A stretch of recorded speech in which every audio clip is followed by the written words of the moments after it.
안녕하십니까. 매일 아침 조간신문의 주요 기사를 딱딱 풀어서 해석해드리는 조간딱풀 9월 7일 화요일에 인사드립니다.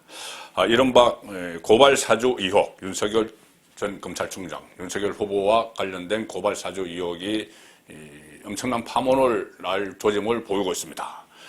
4.15 총선 직전에, 작년 4.15 총선 직전에 윤석열 총장의 지시로, 지금 확인되지 않은 이야기입니다. 뉴스버스라는 인터넷 매체의 보도입니다. 일단 지시로 손준성 당시 대검 수사정보정책관이 연수원 동기 김웅 당시 국회의원 후보에게 부탁을 해서 고발을 해달라, 국민의힘 이름으로 고발을 해달라. 그래서 국민의힘 관계자에게 고발장을 전해줬다. 그래서 여권인물 고발 청탁 의혹입니다. 여권인물들을 고발을 해달라. 최강욱 이런 사람들을 고발을 해달라고 했다. 그리고 이 사건에 대해서 지금 며칠이 지났는데 관계자들 진술이 다 엇갈리고 있습니다. 그리고 또 뉴스버스 이 보도도 계속 연이어서 계속 나오고 있는데 오늘까지 한 15건 정도가 지금 홈페이지에 올라 있습니다. 자, 그 보도와 서로 얽히고 설키면서 복잡하게 돌아가면서 진실게임 비슷하게 됐는데, 자, 핵심은 이겁니다. 핵심은 두 가지죠. 두 가지 중에 하나죠. 하나는 정말 윤석열 전 검찰총장이 재직 시에 검찰총장으로서의 권한을 남용했는가.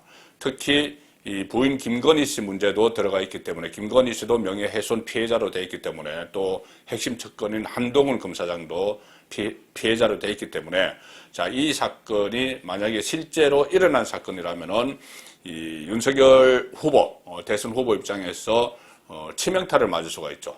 그런데 반면에 지금 윤석열 쪽에서 주장하는 대로 이것이 윤석열을 흠집내기를 위한 정치 공작이라면은 이 공작을 벌인 쪽에서 엄청난 역풍을 맞고 오히려 윤석열 전 총장은 결백이 증명이 되면서 대세론이 다시 확 뛰어오르는 그런 상황이 될 겁니다. 왜 그러냐면은 지금 바짝 추격하는 홍준표 후보가 윤석열 후보의 이 문제에 대해서 상당히 날카로운 공격을 하고 있습니다. 이것을 기정사실화해서 지금 뉴스버스의 보도, 그리고 여권의 주장을 홍준표 후보는 기정사실화해서 윤석열을 공격을 하고 있는데, 그 상황에서 지금 지지율이 거의 근접하게 추격까지 막 하고 있죠. 어떤 조사에서는 야권 후보 적합도 조사에서 역전했다는 그 조사 결과까지 나오는 이 상황인데, 만약에 홍준표가 이렇게 강하게 윤석열을 때리는데 윤석열의 결백이 증명이 되고 이것이 특히 이 국민의힘 안에, 야권 안의 어떤 세력의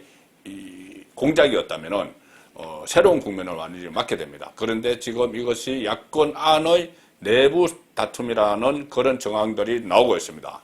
일단 뉴스버스 쪽에서 제보자도 중요하겠죠.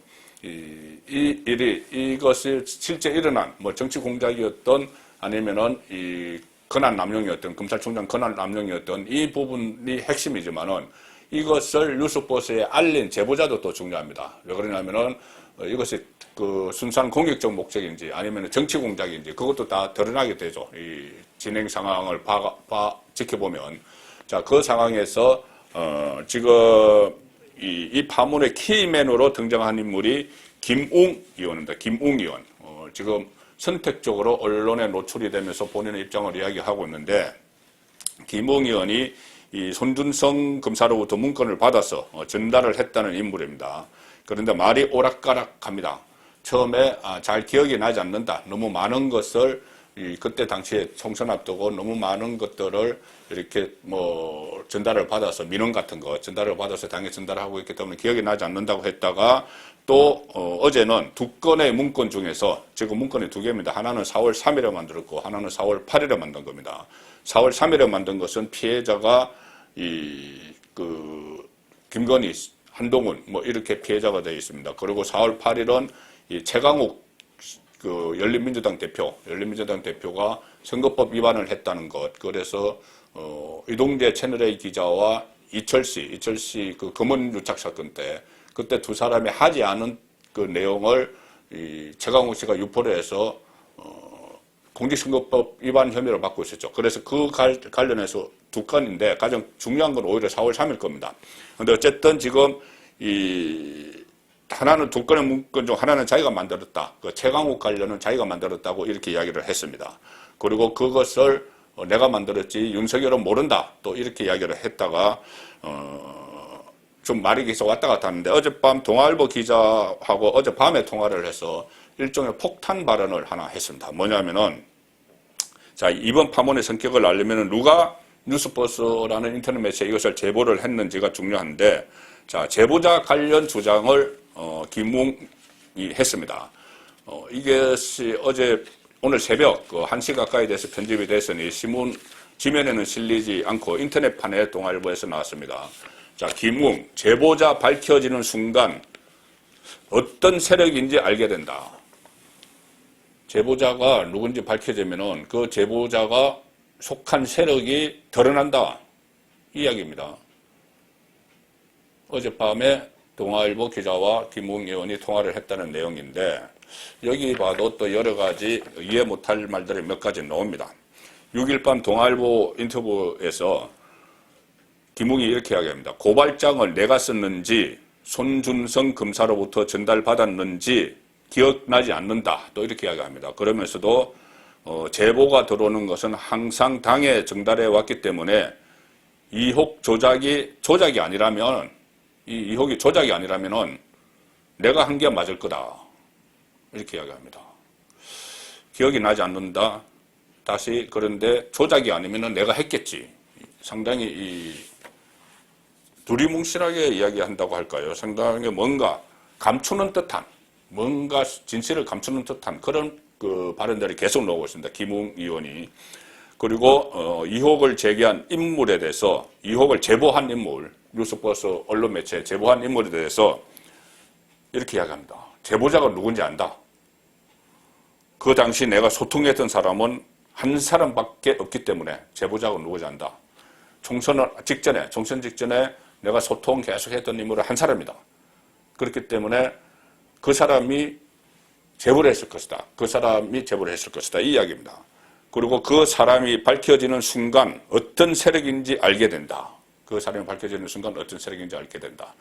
아리송한 것 같으면 별로 그렇지도 않습니다. 내가 선거 앞두고 한 사람하고만 계속 소통을 했는데 그래서 그 사람이 제보와 관련이 있을 것이고 그러면 그 사람을 알게 되면 어떤 세력이 배후에 있는지 알게 된다. 이 세력은 정치 세력을 이야기하는 것이죠.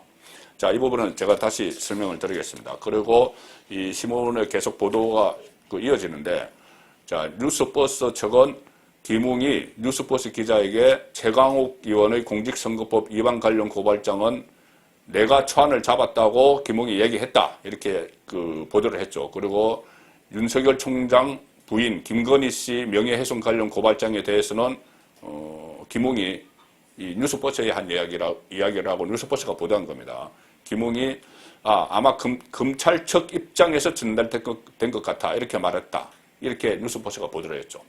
그러니까 이 최강욱 건은 본인이 고발장 초안을 잡았다는 것이고 김건희 씨 것은 잘 모르겠는데 아마 검찰 쪽에서 이렇게 이 입장을 전달한 것 아니냐, 당 쪽에. 자, 이 이야기를 하는 겁니다. 자, 여기에 대해서 이렇게 또 뉴스버스 이런 보도가 나왔는데 하고 물어보니 김웅 의원이 이렇게 이야기합니다. 말도 안 되는 소리다. 뉴스버스는 내가 한 말을 짜깁기 했다. 사실이 아니고 거짓말 대잔치다. 처음 인터뷰 기사가 완전 왜곡돼서 나갔다.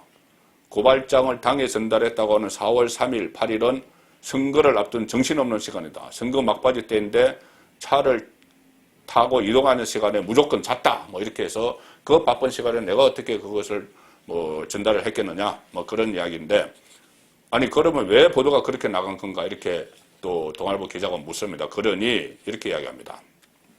김웅 의원이 술에 취해서 대구에서 서울로 올라가던 중에 자다가 갑자기 뉴스버스 기자 전화를 받았다. 나는 모르겠다라고 하다가 최강욱 의원 얘기에 내가 초안 잡아준 거 아닌가? 내가 작성했을 텐데 라고 대답했다. 내가 오락가락했다. 술에 취해 자다가 전화를 받았는데 기자 질문이 훅 들어온 것이다. 자, 이렇게 이야기합니다. 그러니 지금은 다시 이제 술 핑계를 대면서 내가 그때 그런 취지로 말한 게 아닌데 뉴스버스가 순 짜깁기 해서 보도를 하고 있다. 이렇게 또 다시 일종의 발뺌을 하는데, 자, 이 상황에서 제가 두 가지를 한번 짚어보자. 하나는 제가 처음에 김웅 말을 소개해드린 대로 제보자가 밝혀지는 순간 어떤 세력인지 알게 될 것이다. 이렇게 이야기를 했죠. 자, 이 제보자를 김웅 의원에게 강제로 누군지 밝히라고 하기는 좀 그렇습니다. 왜 그러냐면은 이 제보자가 일단은 언론 매체, 언론사에 제보를 했기 때문에 취재원 보호 측면이 있죠. 그리고 또 하나는 혹시 공익신고로 결론 날지도 모르기 때문에 누구냐 이렇게 밝히라고 이야기하기는 지금은 어렵지만은 다만, 자, 그 사람이 밝혀지는 순간 어떤 세력인지 알게 된다 이렇게 이야기했습니다. 이 세력은 정치 세력을 이야기하는 것이죠. 정치 세력. 그리고 당시 소통했던 유일한 사람이라고 이야기했는데, 총선 앞두고 자, 누구와 소통을 하겠습니까? 그 야당 후보가. 그리고 이 야당 후보 입장에서 총선을 앞두고 정권 쪽과 소통을 하지는 않겠죠. 여권 쪽과 소통하지는 않겠죠. 상식적으로. 야권, 그러니까 국민의힘 이 지도부 또는 당직자 또는 그 본인이 소속돼 있던 어떤 뭐 본인과 친한 의원, 뭐 정치인 이렇게 되겠죠. 그래서 정권 쪽이 아닐 가능성은 높다. 이 제보한 쪽이 그 소통했던 유일한 사람이죠. 그러니까는. 그리고 이것은 국민의힘 내부와 소통했다는 말인데, 지금 뉴스버스 쪽도 이 제보자에 대해서 국민의힘 관계자다 이렇게 이야기를 했습니다. 그런데 다만 김웅 본인은 아니다. 뉴스버스 쪽에서 이야기한 것이죠. 국민의힘 관계자라고 이야기했는데, 지금 당시 소통했던 유일한 사람이라고 김웅이 이야기하면은 국민의힘 쪽 사람이겠죠. 자, 그래서 뭐 여러 가지 추측이 가능합니다. 또 지금 뭐 밝혀진 것은 아니기 때문에 추측만 해보면은, 가령 지도부와 그때 유일하게 소통을 했다고 하면은 총선 앞두고 당 지도부와 그때는 황교안 대표 체제입니다. 황교안 대표 체제죠. 지금 황교안 그 전 대표도 지금 경선 후보로 뛰고 있습니다. 그 다음에 이 김웅 의원은 일종의 유승민계죠. 유승민계. 바른정당의 유승민 그 대표가 발탁을 했다가 이 총선 때 지금 국민의힘 세력 그 보수 정당과 다시 합쳐지는 과정에서, 보수 통합하는 과정에서 국민의힘 의원에 대해서 지역구 공천을 받고 당선이 됐습니다. 유승민계죠. 자, 그래서 그렇다면은 총선 앞두고 뭐 가령 예를 들어서 유승민 전 의원이나 아니면 유승민계와 뭐 소통을 했을 수가 있다. 또는 이 선거와 관련된 그때 당시 당직자, 그러니 당에 오래 있었던 당뇨, 얼마 전에 뭐 이것을 중간에서 김웅에게 받아서 이것을 정점식 그 당의 그 법무지원팀장에게 전달을 했다는 당직자가 사퇴를 했다. 뭐 이런 소문도 나돌았었죠. 자, 그래서 대권주자 누구와 또 연결됐을 수도 있다. 지금 유승민 그 전 의원도 대권주자고. 자, 이렇게 본다면은 누군지 밝혀지면은 이 제보자가 순수한 공익 목적이 아니라 여권 내부에서 일종의 이 암투가 벌어졌다. 흠집 내기. 특히 1위 주자 윤석열을 흠집을 내고 공격을 하기 위한 정치 공작이 있었다. 이런 쪽으로 지금 몰려갈지도 모르는 그런 상황입니다. 상황을 더 지켜봐야 되겠지만 일단 김웅 의원이 이야기하는 건 그런 뉘앙스를 풍기고 있습니다. 지금 제가 모두에 말씀드렸듯이 김웅 의원이 뭔가를 진실을 감추고 있는 듯한 그런 모습은 확연히 여러 곳에서 포착이 되지만은 일단 김웅의 말대로라면 이것은 야권 내부에서 엄청난 파문을 일으킬 그런 상황이고, 두 번째로 김웅 말에서 짚어볼 지점은 이겁니다. 두 고발장 4월 3일, 4월 8일 것 중에 4월 8일 것만 본인이 썼다. 최강욱과 관련된 것만 자기가 한 것 같아. 뭐 기억은 안 나지만 그렇게 이야기했죠. 그런데 4월 3일 것, 이것이 이 김건희 씨에 대한 명예훼손과 관련된 고발장, 그리고 한동훈 검사장의 이 명예훼손 고발장입니다. 그 채널 A 사건, 이른바 검언 유착 관련해서 여기에 제보자 X라는 사람의 지모시 판결문도 들어가 있다. 자, 이건데 4월 3일 문건이면은 이 문건이 그때 고발을 위해서 작성된 것이 아니고 실제로 고발이 안 됐죠. 나중에 그 사후에 정치 공작을 위해서 나중에 사후에 작성된 문건일 수 있다. 이런 관측이 또 전가에서 나오고 있습니다. 자, 이게 사실이라면은 고발장이 추후 작성된 흔적이 있는데 추후 작성됐다면은 그 4월 총선 전이 아니고 그 후에 공작을 위해서 만들었다. 이렇게 지금 볼 수가 있는 것이죠. 그 고발장을. 자, 그래서 그때 당시 상황을 잠시 살펴보면은 3월 31일에 MBC가 작년 3월 31일에 MBC가 검언 유착 의혹 사건을 보도를 하죠. 그런데 불과 3일 후에 4월 3일에 고발장이 손준성에서 김웅으로 전달됐다는 이야기입니다. 뉴스버스 보도에 의하면. 그러니까 3일 만에 이 채널A 관련해서 그 보도가 된 지 3일 만에 고발 내용이 이렇게 됩니다. 그 핵심이 고발 내용의 핵심이 고발장에 적힌 내용이죠. 고발은 안 됐습니다. 그 채널A 사건 제보자 X의 거짓 제보를 근거로 범여권 인사들이 윤석열을 흠집내고 있다. 자, 그래서 이 명예훼손이다. 이 사람들을 처벌해달라. 이런 고발장을 만들었다. 그러니까 그 윤석열 쪽에서 만들었다 이거죠. 그런데 그 3월 31일에 보도가 되고 4월 3일 시점 고발장이 전달했다는 그 시점까지는 다시 복귀를 해보면은 그 짧은 시간에 제보자라는 지모 씨 실체가 드러나지 않은 시점입니다. 지모 씨가 핵심 인물로 드러나지 않았던 상황이죠. 그리고 이 대검 안에서 손준성이 있었던 대검 안에서 이 채널A 사건의 전모 이것도 파악도 안 된 그 상황입니다. 파악도 안 된 상황인데 이것을 고발을 하면서 아니야 그거 거짓이야 이렇게 해서 고발을 해달라고 국민의힘에 전달했다. 너무 말이 안 되는 것이죠. 앞뒤가 안 맞는 말입니다. 그리고 이 한동훈 검사장 저도 기억하지만 초기에 이 보도가 됐을 때 한동훈 검사장의 실명도 나오지 않은 시점입니다. 실명 안 나오고 뭐 그 윤석열 쪽의 가까운 검사장 이렇게 나왔죠. 그리고 며칠 있다가 한동훈 실명이 나왔는데 우리가 3일 만에 한동훈이 명예를 훼손당했다. 이런 고발장을 접수를 했다는 겁니다. 고발장을 써달라고 했다는 거죠. 그러니까 접수해달라고 했다는 거죠. 그리고 그 시점은 윤석열 전 총장이 하나 비판을 받는 대목이기도 한데 울산시장 부정선거 개입 의혹, 청와대의 울산시장 부정선거 개입 의혹을 비롯해서 살아있는 권력과 관련된 수사들을 그때 윤석열 검찰총장이 4.15 총선에 영향을 미쳐서는 안 된다 해서 총선 이후로 다 미루는 상태입니다. 그 권력과 관련된, 정권과 관련된 수사들, 조국 관련 수사, 울산 다 총선 이후로 미루는 상태입니다. 그런데 그 시점에 윤석열 총장이 스스로 아니 이거 우리 가족하고 내 핵심 참모하고 이 명예훼손 당했다고 피해를 봤다고 이것을 국민의힘은 고발을 해주세요. 그럼 우리 검찰이 수사할 테니까는. 다른 수사 다 손 놓고 있는데 그렇게 윤석열이 했다. 사주를 했다. 앞뒤가 또 이것도 안 맞죠. 자, 그래서 이 사후에 이것이 작성이 된 것 아닌가.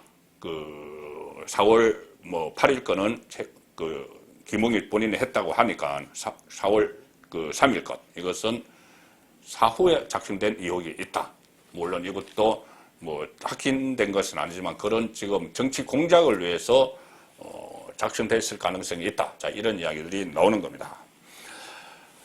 자, 이까지 제가 오늘 아침에 보도된 김웅 관련 이야기를 핵심적으로 주제로 해서 설명을 드렸습니다. 고발 청탁 파문 이것과 관련해서는 오늘 아침 조간신문도 여러 기사들을 쏟아내고 있습니다. 역시 초점은 윤석열이 총장 권한을 사유화했느냐 이것에 여건이 집중적으로 물고 늘어지는 부분이죠. 아직 물증은 없습니다. 고발장 이것은 제가 말씀드렸다시피 실제로 고발장으로 만들어서 그 전에 했을 수도 있고 총선 전에 선거에 영향을 미치기 위해서 했을 수도 있고 아니면은 사후에 정치 공작을 위해서 만들어졌을 수도 있다. 자, 그것은 정치공작이라는 건 윤석열 후보 쪽의 입장이죠. 오늘 중앙일보 일면 톱에서는 박범계 법무부 장관은 이 사건에 대해서 합동감찰까지 고려하고 있다. 법무부 대검 합동감찰을 고려하고 있다. 그런데 윤석열은 정치공작이다. 이렇게 반박을 하는 거죠. 합동감찰뿐이 아니라 수사까지 지금 이야기가 나오고 있습니다. 검찰 내부의 그 대검에서 일어난 일이라고 주장을 하니 감찰뿐이 아니고 수사까지 이야기가 나오고 있죠. 의혹이 제기된 당사자들을 명쾌한 해명을 내놓지 못하고 있고 그 중심엔 김웅 국민의힘 의원이 있다. 관심의 초점은 실제 손준성 검사가 김웅 의원에게 자료를 넘겼는지 그리고 당시 윤석열 총장이 연루됐는지 그건데 김웅은 또 어제 중앙일보 통화에서 이렇게 이야기합니다. 최강욱 고발장은 내가 만들었다. 검찰 쪽에서 제가 받은 건 아니다. 손준성과 관련 없다. 그리고 윤석열 전 총장과는 또 관련이 없다. 또 이렇게 주장을 했습니다. 자, 그래서 이것을 놓고 양쪽이 부딪히죠. 총선 개입 사건이다. 어제 지금 국회 법사위가 있었는데 거기서도 정면 충돌했습니다. 여당 의원들은 총선 개입 사건이다. 야당 의원들은 찌라시다. 여야 윤석열 의혹 정면 충돌했고 어제 또 윤석열 그 후보는 그 아래 기사 보시면 기자들과 만나서 본인의 입장을 설명했습니다. 정치 공작이라는 이야기죠. 윤석열 고발장 관련 의혹 조목조목 반박을 하면서 무리한 표현이 많다. 제3자가 작성한 것 같다. 고발장이 어제 한겨레신문이 공개를 했죠. 그 고발장이 보면 사후에 작성이 됐는지 그것도 다시 밝혀야 되는데 어쨌든 이렇게 되어 있습니다. 그래서 윤석열 캠퍼에서는 고발장 내용을 볼 때 검사가 작성한 것으로 보기엔 무리한 표현들이 많고 공개 자료를 토대로 작성 가능한 수준이다. 다 공개된 자료를 작성할 수 있는 수준이다. 그러니 이 검찰 내부에서 만들지를 않고 시민단체나 제3자가 작성했을 가능성이 높다. 이렇게 밝히고 있습니다. 그리고 손준성 검사도 고발장 작성과 송부 의혹은 전혀 사실이 아니다. 어제 이렇게 부인을 했는데 어제 제가 조간딱풀 시간에 한겨레 기사를 보도를 해드렸죠. 한겨레 일면에서 이 고발장을 입수를 했다고 공개를 했는데 한겨레는 이렇게 분석합니다. 어제 한겨레 기사입니다. 검찰 공소장 뺨치는 고발장 20장. 그러니까 이것은 검찰에서 만든 게 분명하다. 검찰의 공소장을 뺨칠 정도로 정교하게 만들었다. 같은 고발장 내용을 놓고 한겨레는 그렇게 분석을 하면서 검찰에서 손준성 쪽에서 만들었다는 데 대해서 무게를 확 실는 그런 내용을 일면 톱기사로 올렸죠. 그런데 똑같은 이 고발장을 놓고 윤석열 전 검찰총장 쪽에서는 무리한 표현이 많다. 제3자가 작성했을 가능성이 높다. 자, 똑같은 고발장을 놓고도 이렇게 서로의 입장이 엇갈리는 그런 상황입니다. 그래서 이 문제는 계속 진실 게임이 될 것이고 진영 간의 싸움 혹은 국민의힘 내부에서도 어떤 이 암투가 벌어졌을 가능성 이것도 지금은 다 배제할 수 없는 그 상황인데 이 상황에서 국민의힘 지도부는 우왕좌왕하고 있습니다. 한겨레신문 보도입니다. 후보를 보호해야 된다. 이런 주장이 윤석열을 보호를 해야 된다. 이런 주장이 있는 반면에 실체를 규명해야 된다. 자, 홍준표 후보 쪽에서 주로 그렇게 이야기를 하고 있죠. 이 실체를 규명해야 된다. 어떻게 보면은 여당보다 더 적극적으로 문제를 제기하고 있기 때문에 이것이 실체가 규명됐을 때 상당한 파급이 일어날 것이다. 당무감사로 처음에 이준석 대표가 당무감사로 진실을 밝히자. 가는 토론에서 그렇게 이야기했죠. 가는 클럽 토론에서. 그런데 갑자기 당무감사가 아니고 네거티브 대응 후보 검증단을 구성하겠다. 자, 이렇게 우왕좌왕하는 그런 모습을 보이고 당내에서는 의혹이 확인될 때는 치명타가 우려된다. 그런데 당사자들은 부인하고 당 차원의 대응에 골머리를 앓고 있다. 리더십이 부족한 거죠. 당대표의 리더십이 실종이 돼버렸기 때문에 이 문제가 당 차원에서 이랬다 저랬다 오락가락 하는 사이에 계속 공격에 빌미를 주는 그런 상황입니다. 이 상황에서 앞으로 이 파문이 어떻게 확산될지 아마 조만간 제 느낌으로는 오늘 내일 중이라도 뭔가 결정적인 증거가 나올 수도 있다. 저는 그렇게 보고 있습니다. 왜냐하면 워낙 감추려도 감출 수가 없는 것이 여러 가지 SNS가 왔다 갔다 한 것이 있고 뭐 녹취록도 있을 것이고 뭔가 하나가 나올 것 같은 그런 전운이 감도는 그런 상황이다. 거기까지만 오늘은 정리를 해드리고 나머지 두 가지 정도 기사를 또 소개를 해드리겠습니다. 지금 국민의힘 경선 룰이 합의가 됐죠. 그런데 이 역선택 방지 조항은 넣지 않는 대신 4강에 들어갔을 때 가상 대결 민주당 후보 아마 이재명으로 정해질 겁니다. 민주당 후보와 4강에 든 사람 뭘 각각 가상 대결을 시켜서 본선 경쟁력을 따지겠다. 자, 이 조항인데 앞으로 이것을 또 어떤 문구를 넣을지 이런 부분에 대해서도 논의가 있어야 됩니다. 일단 중앙일보는 본선 경쟁력 묻는 여론조사 윤홍, 유채 누가 더 유리할까? 자, 윤홍, 유채입니다. 윤석열, 홍준표, 유승민, 최재형. 자, 이 4강이 아직 정해지지 않았는데 4강부터 본선 경쟁력을 묻죠. 그래서 아마 중앙일보는 이 윤홍, 유채가 4강에 들 것이다 이렇게 보는 것 같습니다. 당내에서는 사실상 본선 경쟁력이 역선택 방지를 위한 것이다. 경쟁력 묻는 여론조사가. 전문가들은 윤석열은 외연 확장성이 낮은 편이다. 홍준표 등이 지지율 오르고 있어서 실제 누가 유리할지 예측이 어렵다. 자, 경선 룰이 일단 합의가 됐지만은 또 다른 후유증도 지금 만만치 않을 것 같습니다. 자, 마지막으로 소개해드릴 기사는 조선일보 일면톱 기사입니다.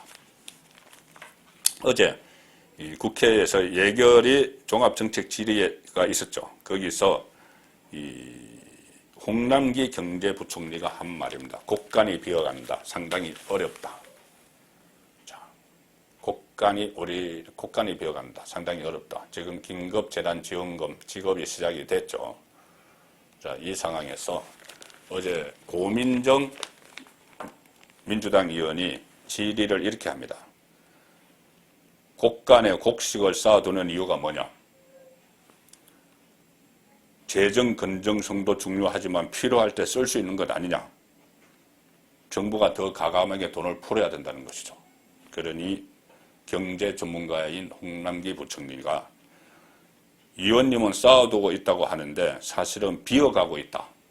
이렇게 반박을 합니다. 그러니 고민정이 다시 텅텅 비어 있느냐? 이렇게 물으니 홍남기가 상당 부분 어렵다. 이렇게 이야기를 합니다.